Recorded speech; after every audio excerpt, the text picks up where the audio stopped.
An organisation in Ethiopia has set up a financial scheme to assist returnee migrants to get loans without security and start up their own businesses. As CGTN's Coletta Wanjohi reports from Addis Ababa, this is aimed at helping the returnees to reintegrate. 4 years ago, 40-year-old Habtamu Maru, his wife and their 2 children were deported from Saudi Arabia. They were in the country for 5 years without legal documentation. Upon return to Ethiopia, Habtamu agreed to a program of reintegration supported by the International Labour Organization. For 2 years, he was trained on entrepreneurship by WISE, an organization that supports low-income earners in Addis Ababa. When I returned, I engaged in some entrepreneurial activities. We did a competition as part of the training, and I won 5,000 Ethiopian birr. I invested that, saved part of it, and was able to buy this tricycle we call Bajaj. I make between 400 and 500 birr daily. In collaboration with the International Labour Organization, WISE decided to form a savings union for returnees 3 years ago. Habtamu is one of the 146 people who have so far benefited from loans. Returnees form primary savings and credit cooperatives that subscribe to the union run by WISE. We meet twice a month. We have 11 small groups. We encourage savings and assist those who want to take loans by processing their loans in 15 days. Loans are given without collateral because it's a scheme with external help.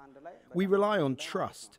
Almost all of us return from Saudi Arabia, and we monitor each other by visiting our business places and also through relatives. To join, one must first take entrepreneurial training before registering with an equivalent of $7. No security is needed to take a loan. They have to buy 1,000 birr, 10 share. One share is 100 birr. So one newcomer joined to the cooperative, they have to buy 10 shares. And they start 200 birr savings. After they save 3,333 birr for the first loan, they have to take 10,000 birr. And the maximum loan is 150,000 birr now. The International Labour Organization says when returnees join these schemes, they are not forced to remain in Ethiopia. Those who want to try life outside the country again are still free to do so, but with clear knowledge of its consequences. And root causes of migration in many situations have been lack of livelihoods, lack of employment opportunities, and therefore wanting to try their talents somewhere else. So we're saying if we improve the local conditions, then the need for migration will not arise. But for people like Habtamu, who have tested the comfort of working smart here at home, the idea of returning to the Middle East to seek jobs is far from their minds.